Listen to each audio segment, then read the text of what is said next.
Sharing भी कर दी। Sharing कर दीजिए सर।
हाँ बस यही है, 30 श्लोक तक हो गया था हमारा।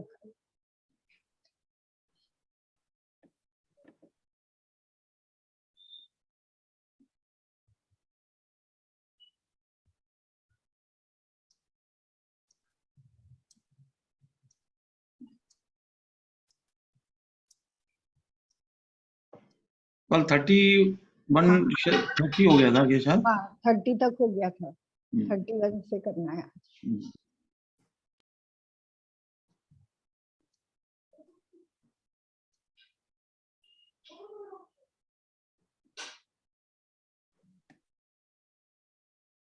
शुभचंद्र आचार्य महाराज का ज्ञानार्णव ग्रंथ पढ़ रहे हैं, ध्यान का विषय चल रहा है। कल हमने पढ़ा था कि उन्होंने बताया ध्यान के लिए स्थान कैसा होना चाहिए और कैसा नहीं होना चाहिए। तो बहुत सारे स्थानों के उन्होंने नाम बताए। मुख्य रूप से जो स्थान जिनकी जहाँ मतलब शोर शराबा हो, जहाँ के वाइब्रेशन, जहाँ का वातावरण थोड़ा बाधा करने वाला हो, ध्यान में बाधा का निमित्त हो सकता है, ऐसे ध्यानों के लिए आचार्य ने कहा कि ऐसे स्थान में ऐसे क्षेत्र में ध्यान नहीं करना चाहिए। और पहले ध्यान करने के लिए पहले निर्जन स्थान उन्होंने बताया था। आगे अभी और क्या बताते हैं तो देख लेते हैं उसको। थोड़ा सा जूम कर दीजिए भाई।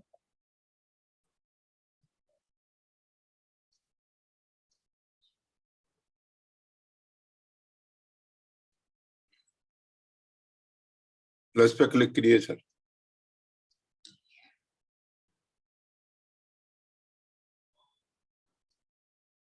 ठीक ठीक है बहन जी। जी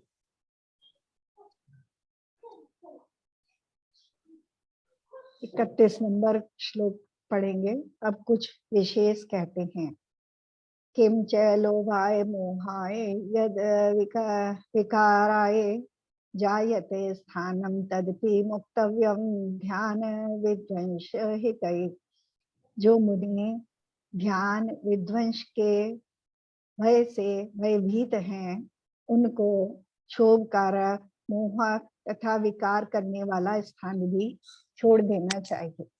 क्षोभ जहाँ पर क्षोभ होता हो, यानी परिणाम बार बार विचलित हो जाते हो, है ना, मोहों में, परिणामों में मोह उत्पन्न होता हो या किसी प्रकार का विकार उत्पन्न होता हो, इस प्रकार के जो निमित्त बनने वाले स्थान है, उन स्थानों में ध्यान नहीं करना चाहिए।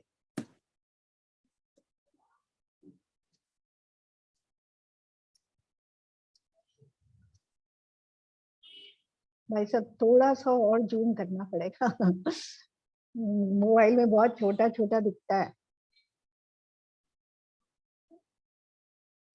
थोड़ा बहन जी उसको मोबाइल को हॉरिजॉन्टल हाँ, कर। हाँ वो तो मैंने कर रखा है, हॉरिजॉन्टल कर रखा है। पहले हम करते थे अपने आप, यहाँ जूम करते थे तो हो जाता था, अभी नहीं हो रहा है। ये कोई बात नहीं।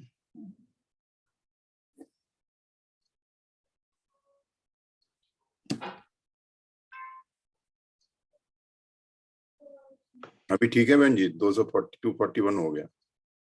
मेरा तो उतना ही आ रहा है, मेरा नहीं हुआ।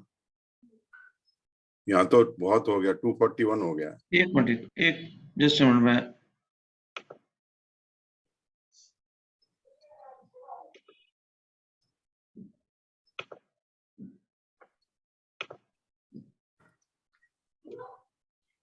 अभी देखिए, ठीक है, चलो चलाते हैं। बॉर्डर्स निकाल देंगे साइड में तो हो जाएगा सर। बॉर्डर नहीं है। बॉर्डर नहीं है सर। मेरे में तो आ रहा है। चलो मेरे ठीक है, में मेरे मेरे में भी आ रहा है। किसी के पास कोई जज नहीं सबको। हाँ, जय जिनेंद्र। किसी के पास में टैबलेट हो तो बहन जी को दे दो, एक खाली एक्स्ट्रा होगा टैबलेट किसी के पास। अरे हमारे पास है, पर वो चालू किया अनुभव ने तो वो चालू ही नहीं हुआ, कभी यूज नहीं होता तो पड़ा है ऐसे ही। अच्छा, और वो मुझे लैपटॉप चलाना नहीं आता मुझको।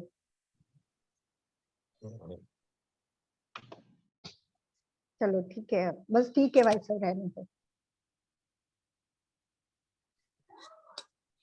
तरण कंटक वल्मीक नहीं पढ़ा विश्व जा रहा। मोपाल का करदम। हाँ, वो बहुत छोटा है, नहीं दिख रहा है मुझको। मुझे 50 कर यही, दो उसको। हाँ यही सबसे ज्यादा दिक्कत होती। लेकिन जब भाई साहब लगाते थे तो मैं अपने में जूम करती थी तो हो जाता था, और अभी हाँ अभी मैं जूम कर रही हूँ तो नहीं हो रहा है। एक हाँ, बार आप वापस बंद करके वापस चालू करो अपना, हो जाएगा। हाँ हाँ हो गया थोड़ा सा। हम्म। हाँ हो गया, ठीक है।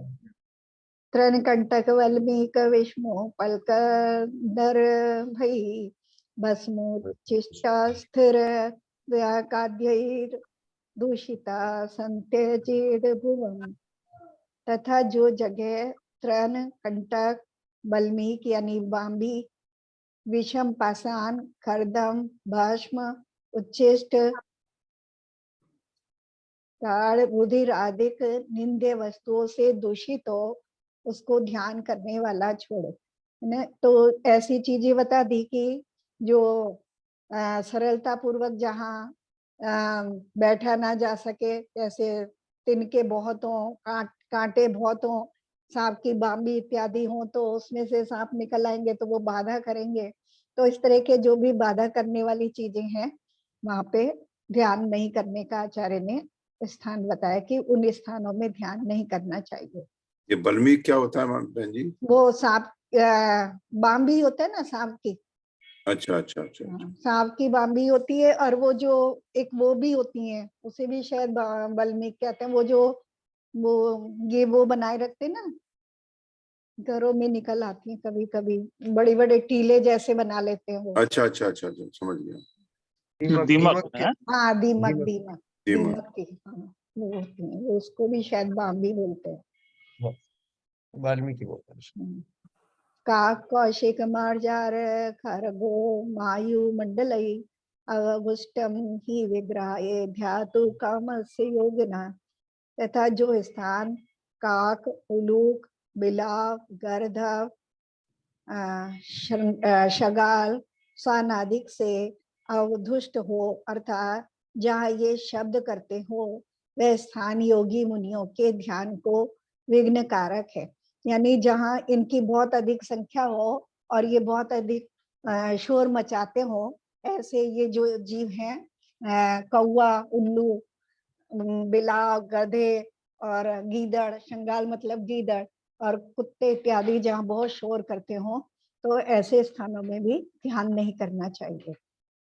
ध्यान ध्वंस निमित्तानि तथ्यानि तथान्यान्यपि भूतले न हि स्वप्नेऽपि सेव्यानि स्थानानि मुनि सत्तमयि। जो पूर्वोक्त स्थान कहे उसी प्रकार अन्य स्थान भी जो ध्यान के विघ्न कारक हों, वे सभी स्थान ध्यानी मुनि को छोड़ देने चाहिए। ऐसे स्थान स्वप्न में भी सेवने योग्य नहीं है। इस प्रकार ध्यान के विघ्न के कारण स्थानों का वर्णन किया। बस मुख्य रूप से बात यह है कि जहाँ एकाग्रचित होकर के ध्यान किया जा सके, और जो बाह्य निमित्त है वो ध्यान में विघ्न के कारक ना हो, ऐसे उन स्थानों में ध्यान नहीं करना चाहिए। जहाँ क्षोभ मन उपजे तहाँ ध्यान नहीं हो, ऐसे थान विरुद्ध हैं ध्यानी त्यागे सोए। कि जहाँ मन में किसी प्रकार का भी क्षोभ उत्पन्न हो, संकल्प विकल्प हो, और जहाँ ध्यान नहीं हो सके, तो ऐसे जो स्थान है वो ध्यानी के योग्य नहीं है, उन्हें ध्यानी को त्यागना चाहिए। इति सुखचंद्राचार्य विरचित योग प्रतिपादिकारे ज्ञानार्णवे ध्यान विरुद्ध स्थान वर्णनम नाम सप्तविंशः प्रकरणम समाप्तम। यहाँ तक ध्यान के स्थान का वर्णन किया। अब आसन की बात करते हैं। आसन जय का वर्णन। अब ध्यान के योग्य स्थानों को कहकर आसन का विधान कहते हैं, तथा प्रथम ध्यान के योग्य स्थान कहते हैं। पहले ध्यान के योग्य स्थान बता रहे हैं। सिद्ध क्षेत्रे महातीर्थे पुराण पुरुषाश्रिते कल्याण कलिते पुण्य ध्यान सिद्धि प्रजायते। सिद्ध क्षेत्र, जहाँ की बड़े बड़े प्रसिद्ध पुरुष ध्यान कर सिद्ध हुए हों, तथा पुराण पुरुष अर्थात तीर्थंकर आदिकों ने जिसका आश्रय किया हो, ऐसे महातीर्थ जो तीर्थंकरों के कल्याणक के स्थान हो, ऐसे स्थानों में ध्यान की सिद्धि होती है। यानी ऐसे क्षेत्र जहाँ पे पहले भी तीर्थंकर आदि ने ध्यान किया हो, चाहे वो सिद्ध क्षेत्र हो या अन्य उनके कल्याणकों के क्षेत्र हो, वहाँ ऐसे उनमें जो ऐसे स्थान है जहाँ से ध्यान की सिद्धि हो सकती है, तो वहाँ ध्यान किया जाना चाहिए, करना चाहिए ऐसे स्थानों में। सागरांते वनानंते वा शैलशृंगांतरे अथवा पुलिने पद्म खंडांते प्राकारे काल संकटे। ऊपर कर लीजिए।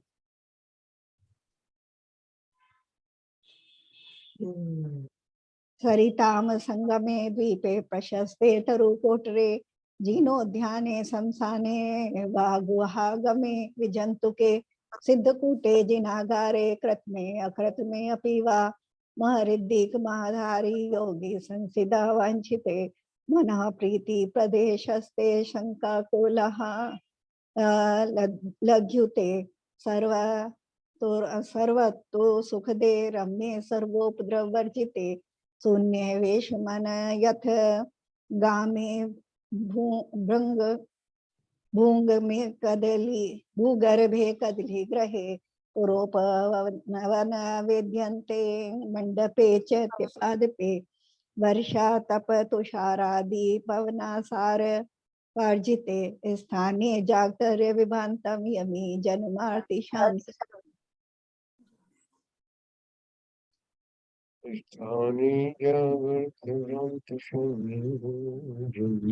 मुनि संसार की पीड़ा को शांत करने के लिए आगे लिखे स्थानों में निरंतर सावधान होकर रहे। समुद्र के किनारे पर, वन में, पर्वत के शिखर पर, नदी के किनारे, कमल वन में, प्राकार में, शाल वृक्षों के समूह में, नदियों का जहाँ संगम हुआ हो, जल के मध्य जो दीप हो उसमें, प्रशस्त वृक्ष के कोटर में, पुराने वन में, शमशान में, पर्वत की जीव रहित गुफा में, सिद्धकूट अथवा कृत्रिम चैत्यालयों में, जहाँ की महारिद्धि के धारक महाधीर वीर योगेश्वर सिद्धि की वांछा करते हैं। मन को प्रीति देने वाले प्रशंसनीय तथा जहाँ पर शंका कोलाहल शब्द न हो, ऐसे स्थान में, तथा समस्त ऋतुओं में सुख के देने वाले रम्य सर्व उपद्रव रहित स्थान में, तथा शून्य घर तथा शून्य ग्राम, पृथ्वी के नीचे ऊंचे प्रदेश में, तथा कदली ग्रह में, तथा नगर की उपवन बाग की वेदी के अंत में, तथा वेदी पर के मंडप में, वह चैत्य वृक्ष के समीप, तथा वर्षा आतप हिम शीतादिक तथा प्रचंड पवनादिक से वर्जित स्थान में निरंतर तिष्ठे। यानी पहले जब बताया था कि किन स्थानों में ध्यान नहीं करना चाहिए, और यहाँ बात करिए कि किन स्थानों में ध्यान किया जा सकता है, यहाँ ध्यान की सिद्धि करना संभव हो सकता है। तो ये सब स्थान बताए, इसमें कुछ तो अलग से समझने का नहीं है। बस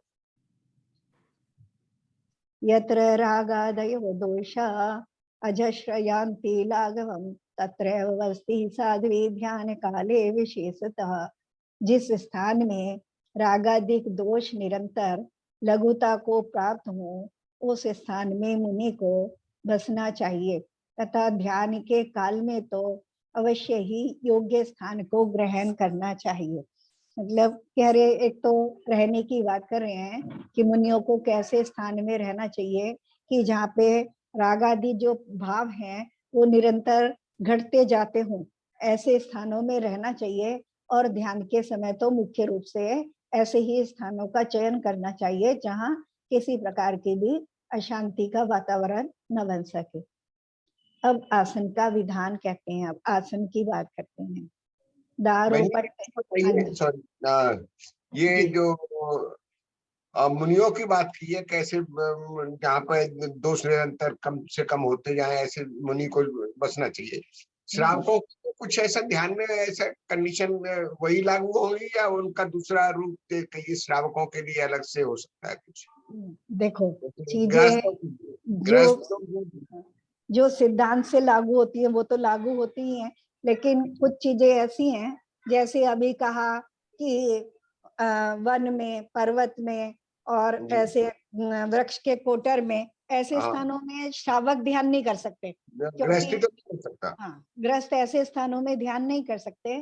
तो हम मेन चीज क्या लेके चलेंगे कि ऐसे स्थान जहाँ हमें किसी भी तरह की आकुलता ना हो। हमारे लिए अगर हमें ध्यान करना है तो वहां जो हमारे लिए मतलब अंदर में तो हमें पुरुषार्थ करना है, और बाह्य निमित्त भी हम इस तरह के लेके चले जो हमें उस कार्य को करने में सहयोग करें। तो वो हमारे लिए जो हमारे हिसाब से उपयुक्त वातावरण है वो उसमें हम कर सकते हैं। जैसे हम मंदिर में, बड़े बड़े मंदिर हैं, विशाल बड़ी बहुत जगह होती है शांति पूर्वक ध्यान करने की, या अपने घर का एकांत स्थान हम ऐसा कर सकते हैं, या सिद्ध क्षेत्र तीर्थ क्षेत्रों में जाकर के जहाँ एक वहां पे थोड़ा एक शांत वातावरण जिस जगह है वहां देख करके हम ध्यान कर सकते हैं। नहीं तो कई जगह तो सिद्ध क्षेत्रों में वहां पे जाओ, ये हस्तिनापुर में तो माता जी ने एक अलग से ध्यान के लिए जगह बना रखी है, बना दिए हैं, ध्यान केंद्र बना दिए हैं। तो वो श्रावकों के लिए उत्तम है उस तरह के ध्यान करने के लिए। और जैसे मुनि तो शमशान इत्यादि में भी ध्यान कर पाते हैं, लेकिन ग्रस्त नहीं कर पाते। आजकल के ग्रस्त तो बिल्कुल नहीं कर पाएंगे। पहले समय में तो सेठ सुदर्शन जैसे करते थे, शमशान इत्यादि में भी जाके ध्यान करते थे। जी बहन जी, ठीक है, ठीक है, आगे बढ़िए। स्थान का चयन। यत्र रागादयो दोषा जशम, ये हमारा कि अब आसन की बात करते हैं। अब आसन का विधान कहते हैं। दारु पट्टे शिला पट्टे भूमौ वा सिकता स्थले समाधि सिद्धये धीरा विद्यात सो स्थिरासनम। धीर वीर पुरुष समाधि की सिद्धि के लिए काष्ठ के तख्ते पर तथा शिला पर अथवा भूमि पर व बालू रेत के स्थान में भले प्रकार स्थिर आसन करें। यानी जहाँ इसमें पहले ही बता दिया कि जहाँ काटे या बहुत घास फूस हो, क्योंकि उसमें आकुलता बनी रहेगी और उसमें जीवों के होने का संदेह भी रहेगा। तो ऐसे सबसे उत्तम तो यही आता है कि लकड़ी के फट्टे वगैरह पर बैठ करके ध्यान करें। और लेकिन जो, क्योंकि यहाँ मुनियों की विशेष रूप से बात लेकर के चल रहे हैं, तो वो अगर जंगल में, वन इत्यादि में या पर्वत पे ध्यान कर रहे हैं तो वो ऐसी जगह देख लेंगे जो समतल हो, है ना, और साफ सुथरी हो, जहाँ जीवों का आवागमन ना हो, या उनके वहां बैठ करके ध्यान करने से जीवों को कोई हिंसा के निमित्त ना बने उनके कारण से। तो और वो भी समता से बैठे रह सके बिना कुछ बाधा के। तो ऐसे स्थान उन्होंने बताया। ऐसा आसन मतलब बताया कि आसन से मतलब नीचे बिछाने के लिए जरूरी नहीं है कि अगर कुछ है, अगर पृथ्वी पर भी बैठ करके वो कर रहे हैं तो वो समतल और जीव रहित होनी चाहिए। तो ऐसी भूमि पर बालू रेत में आसन स्थान में भले प्रकार से स्थिर आसन करें।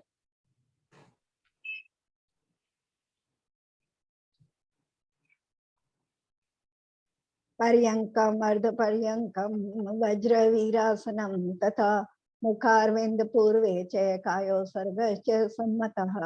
आसन बता रहे हैं, पर्यंकासन, अर्ध पर्यंकासन, वज्रासन, वीरासन, मुखासन, कमलासन, कायोसर, ये ध्यान के योग्य आसन माने गए हैं। पर्यंकासन हम पद्मासन भी इसे कहते हैं, अर्ध पद्मासन, वज्रासन और वीरासन, सुखासन, ये कमलासन, ये कायोसर्ग में ध्यान के योग्य आसन माने गए। यानी जो इसमें हमें सुविधापूर्ण लगे या जो भी ध्यान कर रहा है उसको जो सुविधापूर्ण लगे वो इनमें से किसी आसन में बैठ करके ध्यान कर सकते हैं।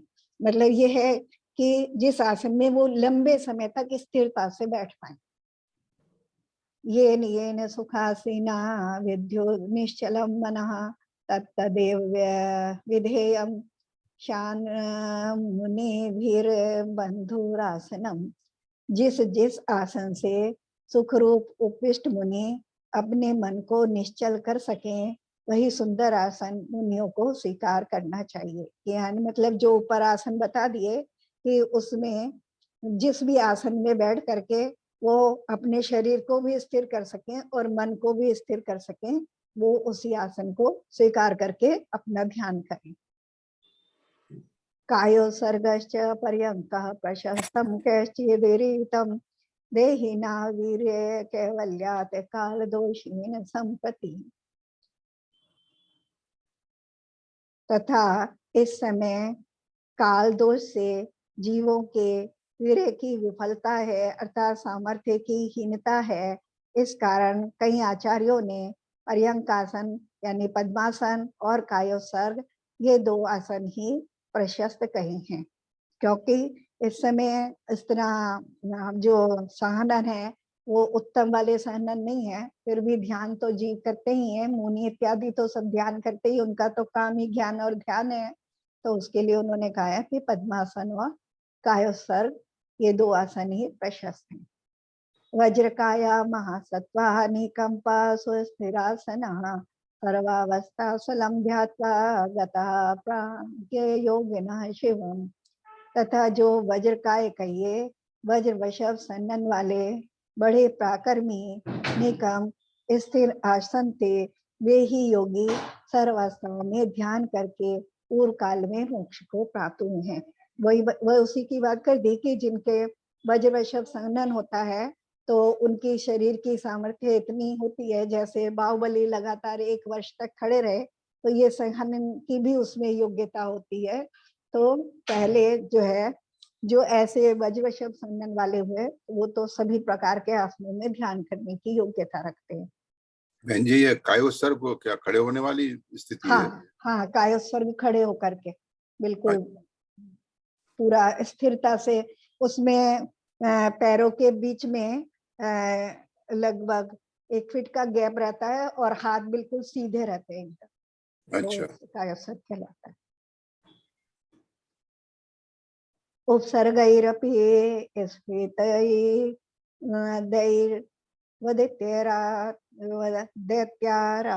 दैत्यारी कल्पितै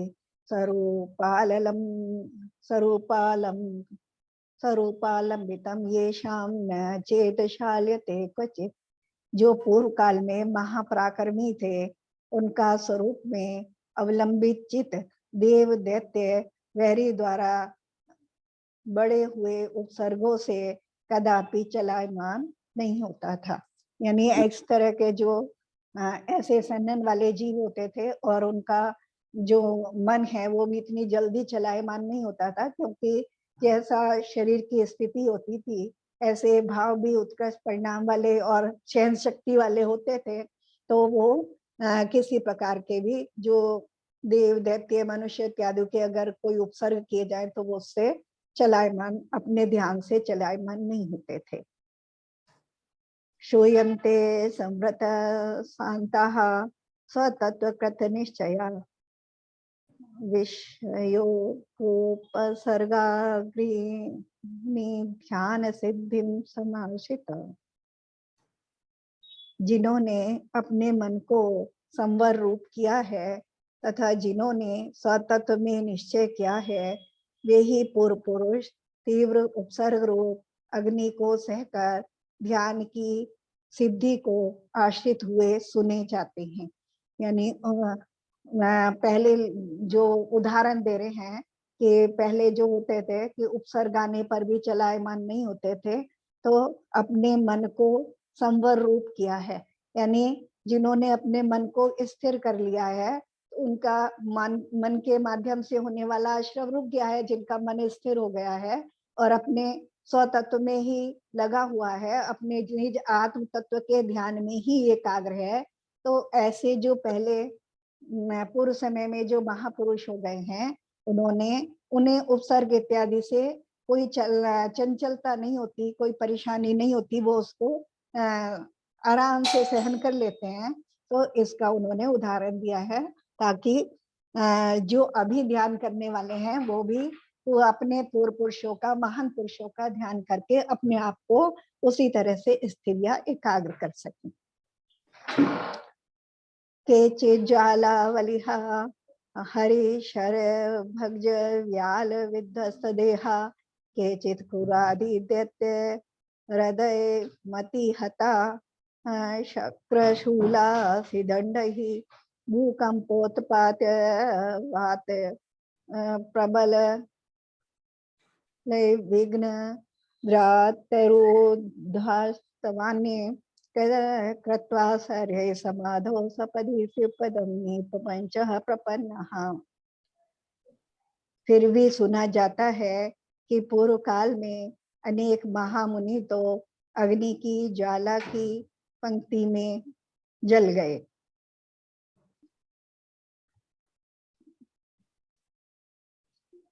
जलकर समाधि में दृढ़ रहने से तत्काल मोक्ष को प्राप्त हुए। कितनेक मुनि सिंह अष्टापद हस्ती सर्पादिक द्वारा देह से विध्वस्त हो समाधि में स्थिरता धारण कर तत्काल मोक्ष को गए, तथा कितनेक मुनि क्रूर वैरी दैत्यादिक के द्वारा चक्र शूल तलवार दंडादिक से निर्दयता के साथ हते हुए समाधि में लीन रहने के तत्काल मोक्ष को गए, तथा कितने ही मुनि भूकंपन के उत्पात, प्रचंड पवन, प्रबल वज्रपात व प्रबल मेघादिकों के उपसर्ग को जीत के मोक्ष गए, तथा अन्य भी अनेक मुनि नाना प्रकार के उपसर्गों को सहकर समाधि में दृढ़ होकर प्रपंच रहे शिव पद को प्राप्त हुए। सो ऐसे सहनन वालों के आसन का नियम नहीं है ना। तो यहाँ आसन की बात कर रहे हैं कि इस तरह के आसन से ध्यान करना चाहिए जिसमें सरलता हो। तो यहाँ उदाहरण दिया कि इस तरह से ऐसे कठिन कठिन उपसर्गों के साथ, जैसे हम पांडवों का पढ़ते हैं, गजकुमार मुनि का पढ़ते हैं, सुकौशल मुनि, सुदर्शन का सुकौशल मुनि, सुखपाल मुनि, इनके बारे में जो हम पढ़ते हैं कि ऐसे कठिन कठिन उपसर्गों को उन्होंने सरलता से सहन कर लिया, आसानी से जीत लिया उनको उपसर्गों को। तो उनके जो ऐसे उनके संगनन होते थे, तो ऐसा संगनन हो जिनका ऐसा संगनन है, यानी जिनमें इतनी अधिक सहन शक्ति है, उनके लिए आसन का कोई नियम नहीं है कि वो इसी प्रकार के आसन से ध्यान करें। उनके लिए, क्योंकि उनकी अपनी सहन शक्ति बहुत है, काय बल भी विशेष है और मनोबल भी विशेष है, तो वो जैसे चाहे उस वैसे आसन से ध्यान कर सकते हैं। तद्धैर्य यमिना मन्येन संप्रति पुरातनम अथवा सपने अपि नामस्याम प्राचीनाम कर्तुम क्षमः। आचार्य महाराज कहते हैं कि पूर्व काल के मुनियों का पुरातन धैर्य व बलवीर्य इस वर्तमान काल में नहीं है। इसी कारण पहली किसी आस्था या स्थिरता वर्तमान काल के मुनि स्वप्न में भी करने में असमर्थ है, और जो इस समय करते हैं वे धन्य हैं। मतलब वही बात हो गई कि उतना जो बल होता था सहनन के माध्यम से, जो शरीर में बल होता था और उसी माध्यम से उनका पुण्य भी विशेष होता था, तो मनोबल इत्यादि भी विशेष होता था। तो ऐसे में वो उपसर्गों इत्यादि को और परिचय को बड़े सरलता से जीत लेते थे और उस प्रकार से वो ध्यान करने में विशेष रूप से समर्थ होते थे। लेकिन उस तरह का आजकल ना तो संघनन है और न ऐसी भावों की स्थिरता है, मन भी उतना स्थिर नहीं है, चंचल मन है, तो उस तरह का ध्यान आजकल के मुनि नहीं कर सकते हैं। लेकिन जितना भी कर रहे हैं वो उसके लिए कह रहे हैं वे धन्य हैं। निशेष वेश्योति नमो निर्विन्नो जनम संक्रमण आत्माधीन मना शस्त सर्वदा ध्यातु अर्हति। जो पुरुष इंद्रियों के समस्त विषयों से रहित है, संसार के भ्रमण से विरक्त हो गया है, तथा अपने अधीन है मन जिसका, ऐसा निरंतर हो वह पुरुष ही ध्यान के योग्य होता है। यह साधारण ध्यान की योग्यता है। बस एक मतलब विशेष चीज बता दी कि जो पुरुष इंद्रियों के समस्त विषयों से रहित है, यानी जिनकी इंद्रियां अब विषयों की तरफ नहीं भागती हैं और संसार में घूमने का जिनका विचार नहीं है, वो इस संसार से मुक्ति पाना चाहते हैं, उन्हें वैराग्य हो गया है, तथा मन भी जिनका निरंतर अपने अधीन रहता है, यानी मन की चंचलता कम हो गई है, तो ऐसे पुरुष ही ध्यान करने के योग्य हैं। यह साधारण ध्यान की योग्यता है, मतलब इतना तो होना ही चाहिए ध्यान करने के लिए, इतनी योग्यता होनी चाहिए। सरल है ना, इसमें कुछ विशेष तो विशेष बताने के लिए है नहीं, आचार्य सभी अपने आप बता दे रहे खुल खुल के। सही है। अविक्षिप्तम यदा चेतः स तत्वाभिमुखं भवेत् मुनिस्तदैव निर्विघ्ना ध्यान सिद्धिरुदाहता। जिस समय मुनि का चित्त क्षोभ रहित हो, आत्मस्वरूप के सम्मुख हो, उस काल ही ध्यान की सिद्धि निर्विघ्न होती है। यहाँ मुनि की बात कर रहे हैं, और अगर हम लोग भी ध्यान करें तो ये चीज तो हमारे लिए भी लागू होगी कि जिस समय चित्त में किसी प्रकार का क्षोभ ना हो, किसी प्रकार की आकुलता नहीं है, बाहर बाहर के कार्य की भी कोई आकुलता नहीं है, और अंदर भी मतलब बाहर में कोई कार्य मुझे करना है, ऐसा है, ये है, तो इस तरह की आकुलता नहीं है, और अंदर में भी कोई ऐसे बहुत संकल्प विकल्प नहीं चल रहे हैं, चित्त में क्षोभ नहीं हो रहा है, तो उस समय ही ध्यान करने के लिए स्थिरता बन सकती है। तो ये मुनि के साथ तो सभी जीवों के साथ लागू होता है। ये तो जो भी ध्यान करना चाहे, चाहे हम करें चाहे वो करें, क्योंकि एकाग्रता तभी होगी जब अंदर में संकल्प विकल्प नहीं चल रहे होंगे। अविक्षिप्तम यदा चेतः स तत्वाभिमुखं भवेत् मुनिस्तदैव निर्विघ्ना ध्यान सिद्धिरुदाहता। यही तो हमने पढ़ा था। जिस समय मुनि का चित्त क्षोभ रहित हो, आत्मस्वरूप के सम्मुख होता है, उस काल ही ध्यान की सिद्धि निर्विघ्न होती है, यानी कोई उस तरह बाहर के विघ्न भी उनको विघ्न नहीं कर सकते जब अपनी आत्मा के स्वरूप ही उनका चित्त लगा हो।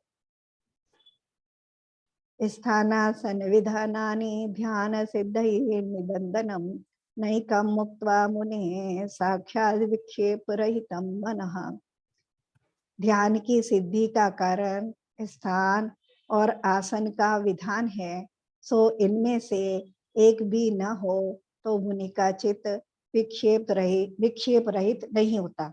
अर्थात स्थान और आसन ध्यान के कारण है, इनमें से एक भी न हो तो मन नहीं थमता, अर्थात दोनों ठीक होने से ही मन थमता है।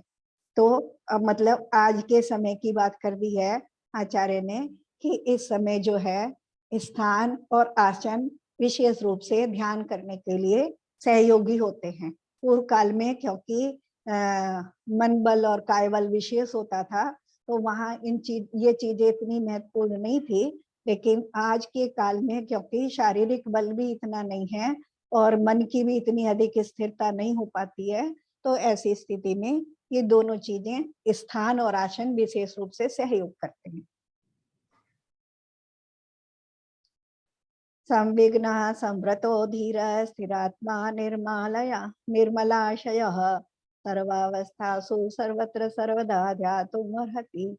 तथा जो मुनि संवेग वैराग्य युक्त हो, संवर रूप हो, धीर हो, जिसका आत्मा स्थिर हो, चित्त निर्मल हो, वह मुनि सर्वावस्था, सर्व क्षेत्र और सर्वकाल में ध्यान करने के योग्य है। अब उसी की दूसरी विपरीत बात बता दी। ऊपर तो बात कर रहे थे, निमित्त की अपेक्षा से बात कर रहे थे कि ऐसे आसन और स्थान ध्यान करने के जरूरी है, उसके बिना चित्त में स्थिरता नहीं होती। लेकिन अब वहां मान लो कोई ऐसे हैं जो ऐसा अभ्यास करते करते अपने काफी ऊंचे उनके भाव हो गए हैं। यानी कैसे हो गए? संवेग, जो मुनि संवेग वैराग्य युक्त हो, संवर रूप हो, यानी जिनका आश्रम रुक गया हो, धैर्यवान हो और आत्मा में स्थिर हो रही हो और चित्त निर्मलता हो, तो वो सर्वावस्था में और सर्वकाल में ध्यान करने योग्य हैं।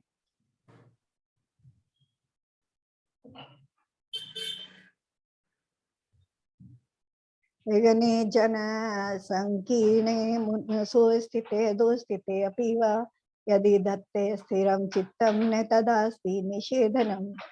जन रहित क्षेत्र हो अथवा जन सहित प्रदेश हो तथा सुस्थित हो अथवा दुस्थित हो। जन रहित हो यानी मनुष्य नहीं हो, निर्जन स्थान हो, या मनुष्य सहित प्रदेश हो, सुस्थित हो अथवा दुस्थित हो, अच्छी प्रकार से स्थिति कर पा रहे हो या अच्छी प्रकार स्थित नहीं हो। जिस काल मुनि का चित्त स्थिर स्वरूप को धारे तभी ध्यान की योग्यता है, निषेध नहीं है। तो ये नहीं कह रहे हैं कि निर्जन वन में ही ध्यान करो या जहाँ बहुत सारे मनुष्य हो, निर्जनता ना हो, वहां ध्यान करो। कुछ भी हो, अच्छी तो क्या है, जहाँ चित्त स्थिर हो जाए, है ना, वहां पे ध्यान की योग्यता हो। जहां तुम्हारा चित्त स्थिर हो जाए, स्थिर स्वरूप को धारण करे, वहां ध्यान करो। किसी भी चीज का निषेध नहीं है कि मतलब कड़े नियम लागू नहीं होते हैं। पहले स्थान और आसन का विधान कहा, उसके सिवाय जिस समय मुनि का चित्त स्थिरता धारे, उस समय सर्व अवस्था सर्व क्षेत्र में ध्यान की योग्यता है, निषेध नहीं है। बस वो सहकारी कारण बता दिए कि अगर वो सहकारी कारण हो तो स्थिरता में निमित्त बन पाते हैं, और अगर इस चित्त में स्थिरता बिना उन कारणों के भी हो रही है तो श्रेष्ठ है। फिर कहीं भी ध्यान और किसी भी काल में ध्यान कर सकते हैं। पूर्वाशाभिमुखः साक्षादुत्तराभिमुखोऽपि वा प्रसन्नवदनो ध्याता ध्यान काले प्रशस्यते। ध्यानी मुनि जो ध्यान के समय प्रसन्न मुख साक्षात पूर्व दिशा में मुख करके अथवा उत्तर दिशा में भी मुख करके ध्यान करे, सो प्रशंसनीय कहा है। ऐसा हम सुनते भी हैं कि या तो पूर्व की तरफ मुख करके बैठना चाहिए या उत्तर की तरफ मुख करके बैठना चाहिए, तो वो भी आचार्य ने बता दिया है वहाँ पे। चरण ज्ञान मिताक्षः वीत मत्सरः प्रागनेका स्वस्थासु संप्राप्ता यमिनः शिवम। तथा ऐसा भी है कि चारित्र और ज्ञान के संयोग जितेंद्रिय मत्सर रहित जो मुनिगण पूर्व काल में अनेक अवस्थाओं में मोक्ष को प्राप्त हो गए हैं, उनके दिशा की सम्मुखता का कुछ नियम नहीं था। यानी फिर वही बात कह दी कि वो पूर्व दिशा है और उत्तर दिशा है, वो सहकारी कारण तो हैं, लेकिन अगर अपने आप में ही विशेषता है तो महादिशा का कोई महत्व नहीं है। अपने आप की विशेषता क्या है कि चारित्र और ज्ञान इतनी उच्च कोटि के हैं, और जिन्होंने अपनी समस्त इंद्रियों को जीत लिया है और मत्सर भाव से रहित हो गए हैं, वो किसी भी दिशा में मुख करके मोक्ष को प्राप्त हो गए हैं। तो उनके लिए, ऐसे जीवों के लिए दिशा की सम्मुखता का कोई नियम नहीं है कि वो किस दिशा में मुंह करके बैठे। मुख्योपचाभेदेन दो मुनि स्वामिनो मतो अप्रमत्त प्रमत्ताख्याम धर्मशयितो यथा यथम। इस धर्म ध्यान के यथा योग्य अधिकारी मुख्य और उपचार के भेद से प्रमत्त गुण स्थान वाले और अप्रमत्त गुणस्थानी ये दो मुनि ही होते हैं धर्म, क्योंकि प्रमत्त गुणस्थान छठा गुणस्थान है और अप्रमत्त गुणस्थान सातवां गुणस्थान है। तो मुख्य रूप से छठे और सातवें गुणस्थान वाले मुनियों को ही धर्म ध्यान होता है। उससे ऊपर, क्योंकि सातवें के ऊपर फिर शुक्ल ध्यान हो जाता है, और उससे पहले मुख्यता से आर्त और रौद्र ध्यान नीचे से क्रम से बढ़ते हुए हैं, और चौथे से धर्म ध्यान क्रम से बढ़ता हुआ, तो मुख्य रूप से छठे और सातवें गुणस्थान में।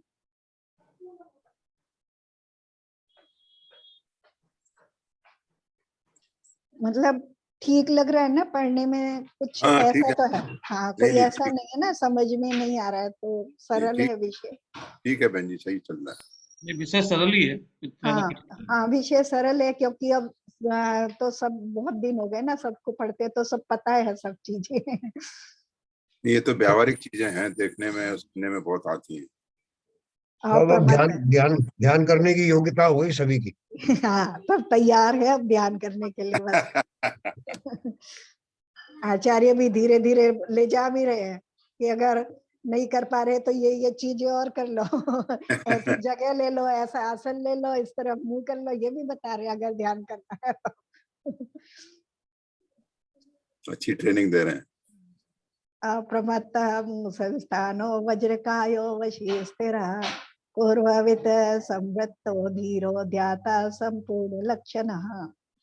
उक्त दोनों गुण स्थानियों में जो अप्रमत्त गुण स्थानीय मुनि समचतुर संस्थान और वज्रवशव नारायण वाला तथा जितेंद्रिय हो, स्थिर हो, पूर्व का ज्ञानी हो, संवरवान हो, धीर हो, अर्थात परिश्रय और उपसर्गों से चलित न हो, वही संपूर्ण लक्षण का धारक धर्म ध्यान के ध्यावने वाला होता है। क्योंकि ऐसा मुनि ही किसी समय सातिशय अप्रमत्त होकर श्रेणी का आरंभ करता है। यानी धर्म ध्यान का सबसे उत्कृष्ट स्थिति बता दी कि सबसे उत्कृष्ट स्थिति जहाँ होती है उसके बाद फिर श्रेणी आरोहण होता है। तो उनकी योग्यता बता दी कि उसमें भी जो अप्रमत्त यानी सातवें गुण स्थान वाले हैं, समचतुर संस्थान है, वज्रवशव नारायण है, इंद्रियों पे विजय प्राप्त कर ली है, स्थिर है, चंचलता समाप्त हो गई है, पूर्व का ज्ञानी यानी जो जिनवानी के अंग पूर्व हैं यानी द्वादशांग जिनवानी है, उनका अच्छे से ज्ञान है, और पूर्व का ज्ञानी संवरवान, संवर सहित है यानी आश्रव बंद हो गया है, संवर तीव्रता से हो रहा है, धैर्यवान है, परिचय और उपसर्गों से चलायमान नहीं होते हैं। ऐसे जो संपूर्ण लक्षण के धारक हैं, ऐसे जो धर्म ध्यान करने वाले होते हैं, ऐसे जो मुनि हैं वो उत्कृष्ट धर्म ध्यान के धारी होते हैं। यानी ऐसे मुनियों को धर्म ध्यान का जो सबसे उत्कृष्ट स्वरूप है ऐसी स्थिति में होता है। और ऐसा मुनि ही किसी समय सातिशय अप्रमत्त होकर श्रेणी का आरंभ करता है। तो ये जो सातवां गुण स्थान है, इसके दो पार्ट होते हैं। एक स्वस्थान हमने पढ़ा तो है, बस रिवीजन हो जाएगा इससे। एक स्वस्थान यानी जो छठे और सातवें में जाते रहते हैं, और एक सातिशय कहलाता है। सातिशय जहाँ से सातवें गुण स्थान के अंश से जहाँ श्रेणी मानना शुरू करते हैं, वो सातवां गुण स्थान का सातिशय भाग कहलाता है। बस यहीं तक कर लें क्या? 26। बस ठीक है, यहीं तक कर लें। हाँ जी, एलके जैन साहब हैं क्या? हाँ बहन जी, आज मीटिंग है आज। हाँ हाँ, जी, नहीं तो अभी क्लोज कर रहे हैं। बहन जी आप ही बोल दीजिए जिनवाणी स्थिति। और कोई बोलेगा ना तो आप लोग बोल लीजिए कोई। सलेन जी,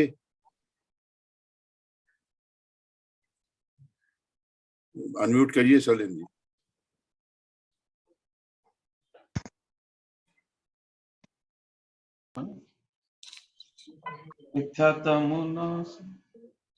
मिथ्यात्मनाश्रय को ज्ञान के प्रकाश को आपा पर वासव को अनुसी बखानी है। जान वे को गो विधिमान वे को स्वपर पहचान वे को परम उत्तम मानी है। अनुभव बताए वे को जीव के जताए वे को काहू न सताए बिको अबे उर्वाणी, जहाँ तहाँ तार बिको पार के उतार बिको, सब सुख तार बिको तार कोई वाणी, तेज चुप तारे सो पावे सुख चैन, जा वाणी के ज्ञान से ये सूझे लोकालो, जो वाणी मस्तक दे तू दो, सदा दे तू दो, सदा दे तू दो, जिनवाणी माता की जय।